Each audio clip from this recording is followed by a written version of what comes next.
remember. It's a true story. Um, it doesn't matter where you live. I've lived in Israel, Africa, Asia, America. I've even been up in Alaska for a little bit, and so location didn't matter. Wealth doesn't matter. It's a super curse. I guess I'll say it's a super curse.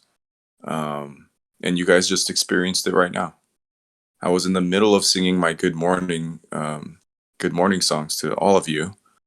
I see you all out there. Eddie Hong, Lance, M. Farah, Jabizo, Mina's Way, Rasp, Silky, Anthony Choe, Axel Strike, Gumbeat, Hype is Life, Funk You, Crunchy Onion, Foy Roker.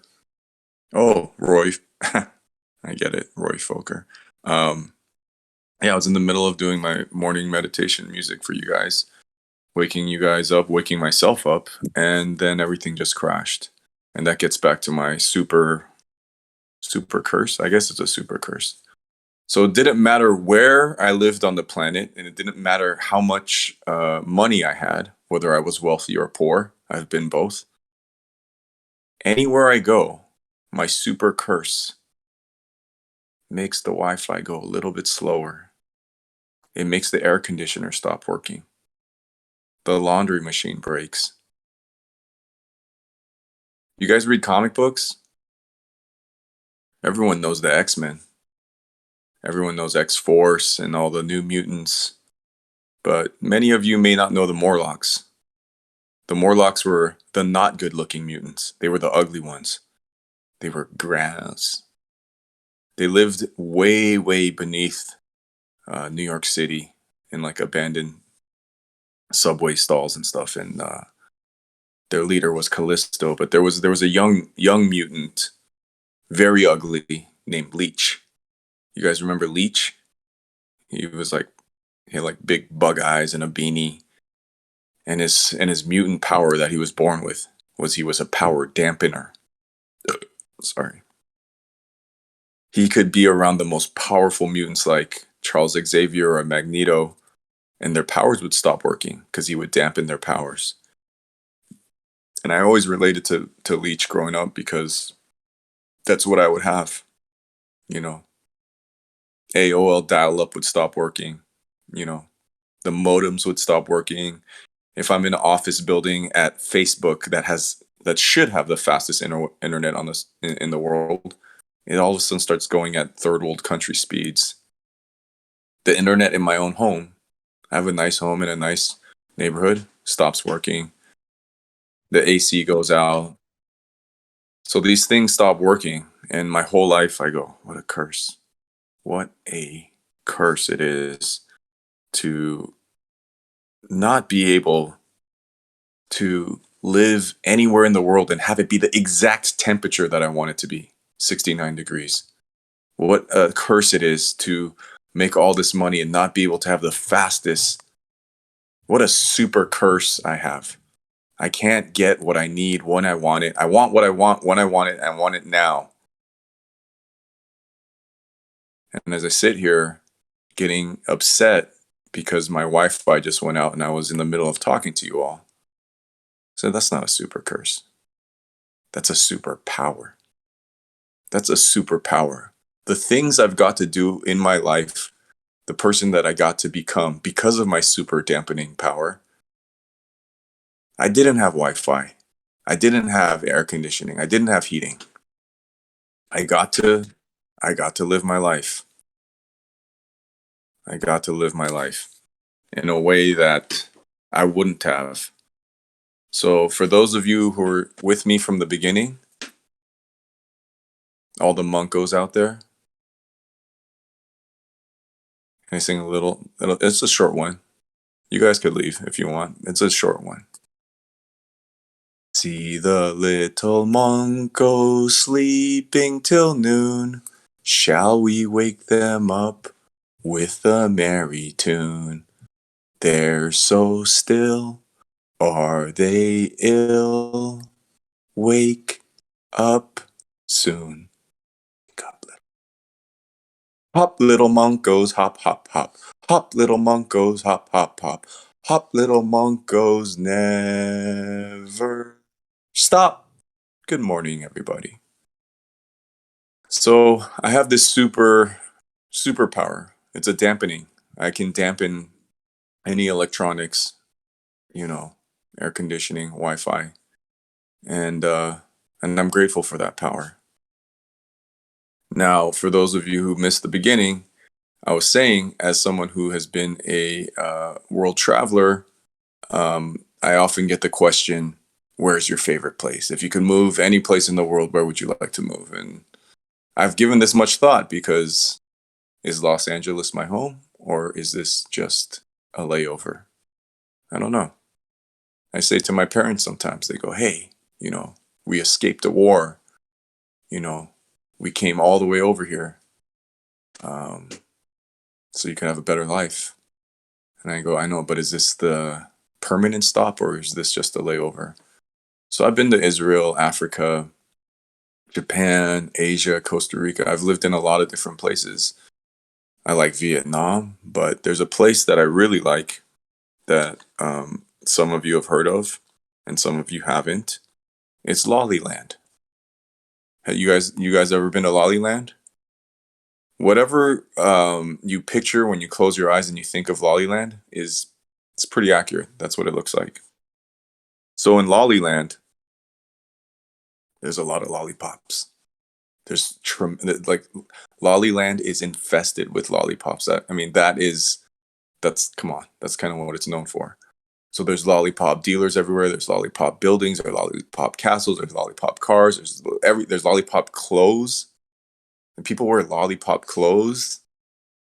And there's weird, over here you got chupa chups. Who doesn't like a chupa chup?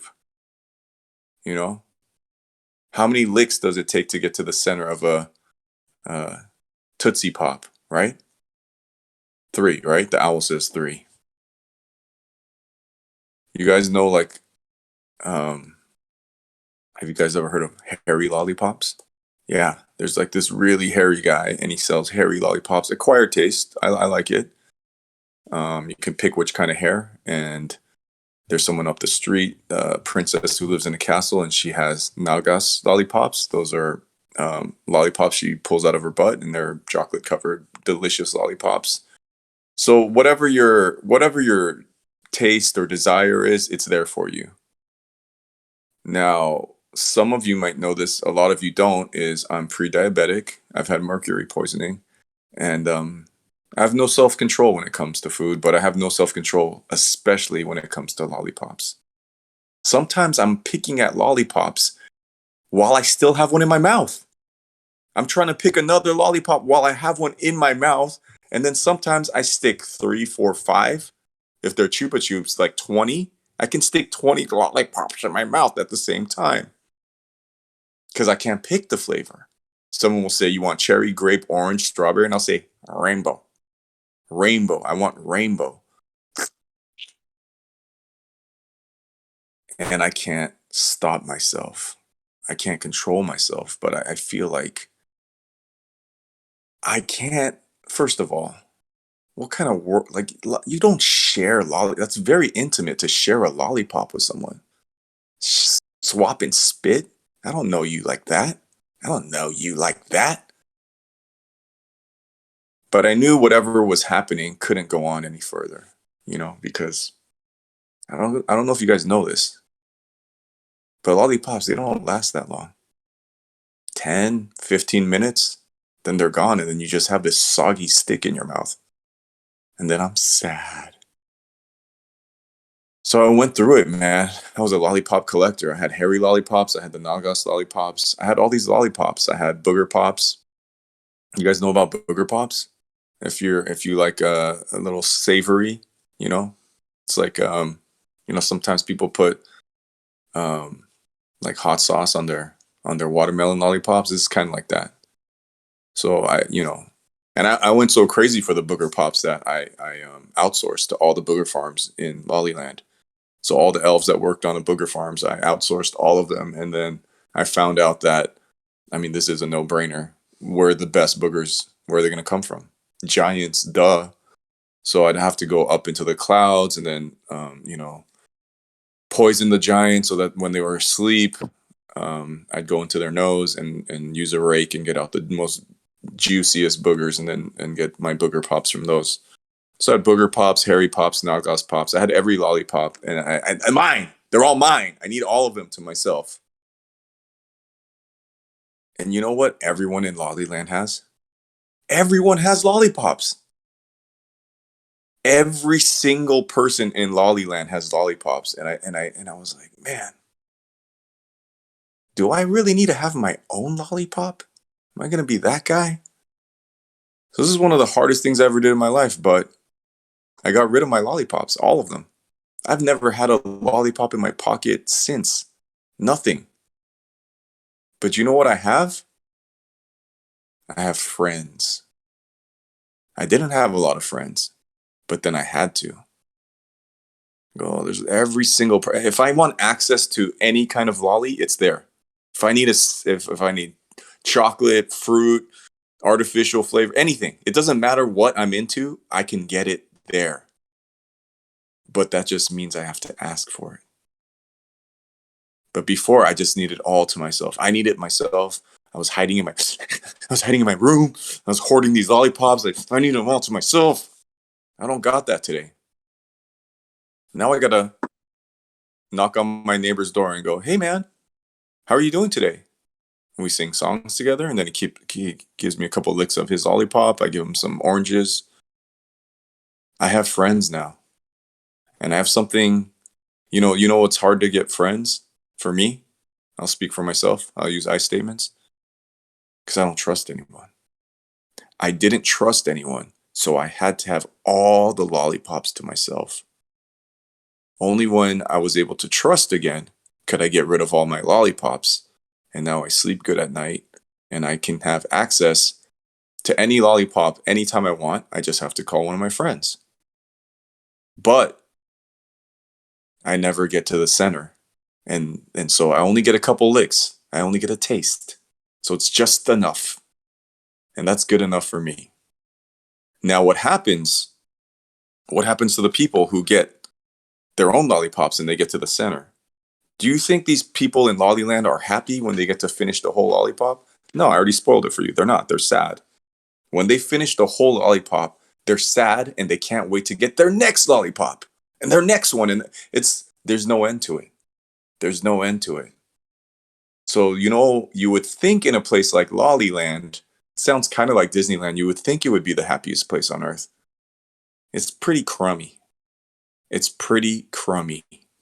There's a lot of frowns. There's a lot of sad faces. A lot of people think the opposite of darkness is light. They go, oh, if you're in darkness, then the antidote to darkness is light. The sister to darkness is someone named Dark Knees. There's darkness and there's dark knees. Well, you go, what's dark knees? Well, there's a lot of creative people listening right now. Can you show me what dark knees? If you know what darkness looks like and you know what the light looks like, what does dark knees look like? Now, people, most people that ride a skateboard, they didn't just start on their feet. They usually started on their knees. So I started on my knees. I had a Christian Hosoi Hammerhead ripoff. It wasn't the real one. My friend Ryan made it for me in Mr. Brown's wood shopping class. It wasn't a ripoff. He copied it. It was very heavy. It was very thick, and so and the trucks were really loose, so I couldn't keep my balance. So I started on my knees, and I gotta tell you, I'm like a pretty okay skateboarder today. I'm 45 years old, but the happiest I've ever been in my life is when I learned how to ride on my knees. And I would ride down the sidewalk, click clack, click clack, click clack, click clack, click clack. And my knees were dirty.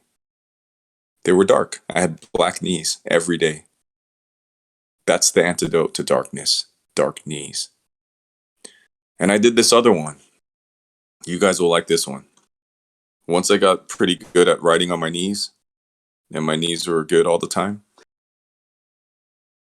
I would ride laying on my back. Now, this involves a little bit of trust. So I would put my entire, little kid body on the back of a skateboard, and I would hang my head backwards, and I could see the entire world upside down. Now, what this did was it created a bald spot for me at age 8 because it was like sandpaper. The back of my skull would skid across the sidewalk, and I would have a little bald spot, it's still there if you look. And all these sad faces, all these frowny faces, all these harumph faces. I'm sad. I finished my lollipop and I need another one. When I rode my skateboard upside down, all their faces look like happy faces to me.